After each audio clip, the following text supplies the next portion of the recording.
5.5 out now, the new version, but the V5, we need to talk about specifically its profile and charging. A lot of second-hand units go in the market at the moment and people don't get the instructions for it. The instructions for the V5 are on our website, nomadpdu.com.au. Today I want to talk about the charging, charge profile, unregulated and regulated. People get confused, and I just want to simplify it. The V5 has an unregulated input, which is the red and black solar poles, and internally that connects to an MPPT solar controller. And it takes 8 to 32 volts and converts it to 12.6 and 10 amps. So anything under 200 watt solar panel will be okay, because the 200 watts is going to struggle to get to 10 amp anyway. So if I want to connect an unregulated solar panel, which is what this is here, this is what it looks like. It's a panel like this and doesn't have any smarts in it at all. It has cables coming out like so. Normally has the maximum voltage, etc. This is 23.8 volt. So I know that if I connect this one's a 160 watt panel, I can connect this directly to the red and black pole. See, I've got an adapter here, right? Like so. Now that would charge if I was out in the sun, no problems at all. And I'm probably going to get 6 or 7 amp, maybe if I'm lucky, out of that there. So that is an unregulated solar panel connected to the unregulated input, because inside there is a controller, like an MPPT controller. What's an MPPT controller? So what would happen is if you've got one of these connected to the solar panel, or something similar with lights or different technologies on it, Anderson in, Anderson out, or this coming in and going out, it's a controller. It's now regulated. So the solar panel goes into that and that regulates it. But you've got to remember, and that's 12, 24, 20 amp. But the problem with this is that it's going to put out probably 14.6 volt. This one here is not a great controller, because it doesn't give me the opportunity to control the voltage. The Nomad V5 is a 12.6 volt system. Okay, it's not 14.6, it's 12.6. The lithium Nomad V5s and the V6s are LiFePO4 prismatic. They'll charge at the higher rate of 14.6. You can't charge a Nomad V5 at 14.6, 15, 16 volt. It'll overcharge the unit and it'll actually imbalance the unit, which is what's happening now, is people are just charging with whatever they think they can. And also people are telling them, no, it should charge to 13, 14 volt, without understanding that chemistries are different. Okay, and that's the reason we went over to the prismatics, to try and simplify it for people, and they can't really make mistakes. But the V5 has been around for ages and ages and ages, and it works really well if you know how to set it up. So if I had a regulated solar panel like that, it's gone to there, and then it comes into here, it goes into the regulated input. So when you charge it from the wall charger, that's a regulated charge. So that's a regulated charge coming out of here. It's coming out at 12.6 volt and 8 amp.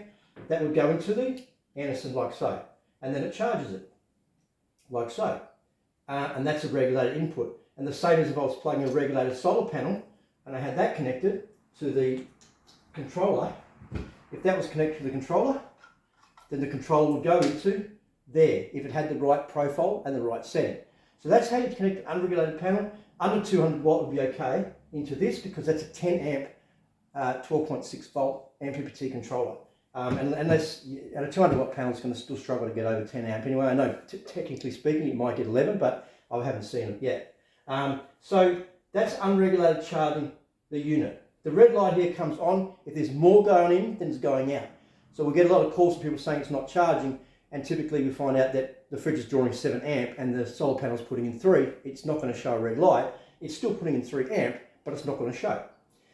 So that's how you connect it up. If you want to have a little adapter, connect it up like so, and then connect into that directly to a solar panel. What doesn't work is if you connect up a controller, some type of solar controller, and you connect to the solar panel, and then you connect to the unregulated because you think that's unregulated, well, that's talking to that one inside, and it's going to do some really strange things. It'll start showing like 19 volt. It'll start showing all this weird stuff. You're going to damage the unit. Disconnect it. Okay? Follow the instructions. It's pretty clear. It says unregulated solar panel goes into this connection here, and you can connect this directly from the wires if you want to, but that makes it easy with the adapter. So that's talking about that side of the charging. Okay? In the red area is charging. The other thing, we've got a DC-DC chargers. And you can call them step-ups or voltage stabilizers. Now, a lot of people get confused with these. This one here is it's only a, this is a 15 amp one. You get them 5s, 10s and 20s. So what you can do with this, you can charge the Nomad from one of these and just make sure that you've got them connected correctly. So what happens here, it's really simple. Look at the back of the unit. This one here, it says on there it's a DC-DC converter, and it takes, on the tip A ones, it takes 9 to 32 volt input. That means what's coming from, say, the car, or it's coming from solar, okay? Or you can even plug it into the Nomad output, and it's going to, because this puts out 12 volt, so it goes down to 9 volt. This sees between 9 and 32 volt and converts it to 12.6, say 20 amp or 10 amp out. So as long as you connect that, that's your input. So that's coming from, so they've got an output to the input, power source to the input. So basically putting power into the DC, and the DC now is regulating the power, and it's going to put it into whatever you want to regulate. So that can go into, if this was connected to the car, okay, make sure it's fused, and I wanted to connect to the Nomad, it's regulated now, because power coming in, it's getting regulated to the right profile, and it's getting charged. The other thing you can do with these, it's simple. The math is like this. The power's coming in between 9 and 32 volt. So if the Nomad is showing, say, 12.1 volt like this one, and I was to plug this unit in here to that, and I'll do this as an example, and I wanted to plug it into, I'm going to plug into an oven, which draws quite a bit. But I can connect that now, it's putting out, say, 12.6 volt constant. If that's showing 12.1 or showing 10 volt, 9.5 volt, it's still going to put out 12.6 at this end. So I plug it into, say, this oven, or more typically a fridge. All that's going to happen is that that's going to run better, so the oven, because it's going to keep a higher voltage, and it's going to draw, that's drawn 15 amp. So that one there's its max. So this one here, because it's a 15 ampere, what I can do is I can connect that up, and then it will charge it, run the fridge at, say, 12.6 volt. So I don't have any 12.6 ones here, so I'm just saying that these can come in different profiles. Let's look at the input, and they're typically going to be 9 to 32 volt, and the output's going to say 12.6 volt, and it'll be 10 or 20 amp. With the new V5.5, it'll say 9 to 32 volt in, and it'll say 14.6 volt, 10 amp out, because that's the profile for the new units, which is behind here. So with these, you've got to remember that DC-DC, this is just simply a voltage stabilizer. It'll take a voltage that comes in, stabilize it, and put it out. So that's all you've got to remember is, okay, what is powering this unit? Is it the car? Is it the solar? Or is it the Nomad? And if it's a Nomad, you say, well, the Nomad's going to put out whatever voltage it is. It's going to convert it in this at 9 to 32 and put out 12.6. Your fridge will love it, and it'll run the Nomad completely flat. You would have seen the tutorials on this before. It's just a refresher, because with second-hand units, people get confused with it, and they're overcharging them. They're putting in voltages that they shouldn't, and that's on the back of people that are not qualified to give them the advice based on their supposed knowledge about lithium. Lithium, there's 40 or 50 different cathodes. That's chemistry mixes, and they all react differently to different voltages. You just got to remember that. So, touching back on it again, if you're going to have an unregulated solar panel, which looks like that, it's directly connecting out of the panel, wires with a connection. You can direct connect to the unregulated input, and it'll regulate the side. If you're going to regulate your the charge, you make sure it's regulated first to 12.6, maximum 25 amp goes into here. And that's how that works. And then all these outputs are 10 amp each. That unit itself, 25 amp at any given time it can run. So that's all you've got to remember about the charging. What does an unregulated panel look like?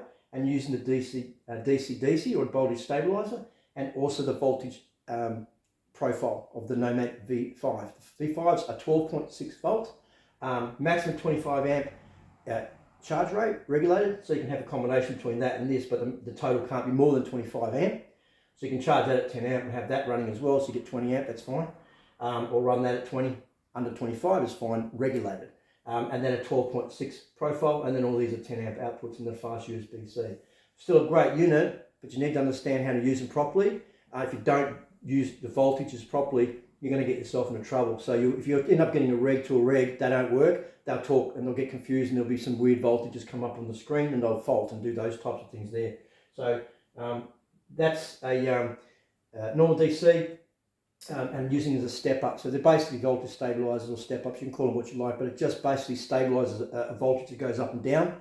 Like a solar panel, the voltage is going to go up and down because of the sun.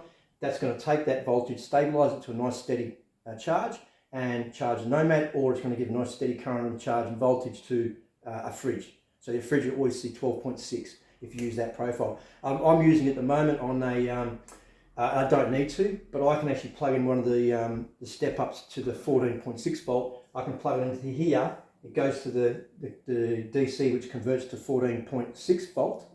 The fridges are 12 to 24. The fridges love it anyway, and they only see 14.6 volt. So you can do it that way as well. It doesn't matter, as long as it's in the range of what the fridge sees. And that way you run that dead flat. But you've got to connect them up correctly. Make sure the connections are good. And also, again, don't connect regulator to regulator, and that's very, very common. You need to know it's at the back of the panel. Look on the typical data sheet on the panel, and you get an idea, well, that's the maximum voltage. That'll take 32 volt into here, maximum 10 amp, under 200 watt, you're okay. And let that thing regulate it for you so you don't get confused. And then you can leave that plugged in, you know, all the time to your solar panel. And then if you want to top it up with an AC/DC charger, so your 240 wall charger, or you've got another DC from the vehicle where you're charging it, you can charge it into the regulated input. So hopefully that clears it up. And also these things here, like these are little power analyzers. You can plug them into the source and it'll tell you what the voltages are coming out. So I can plug this in here, for example, and it'll tell me that there's 12.56 volt at the output. So I can plug it into the solar panel if I wanted to, and that would tell me the voltage that's coming out of it. So these are quite handy to have if you don't have a multimeter. If you do have a multimeter, it's pretty straightforward. Put on DCV, the voltage side, and maybe put it on 20 or 100, and then you'll get a reading from the solar panel on voltage, but you won't get a reading on amp typically because there's no load on it. If you just want to test it, the cabling's all connected up. So you got questions, contact at nomadpdu.com.au. Again, there are a number of tutorials. If you have a look at our we've got a whole heap of tutorials together on YouTube.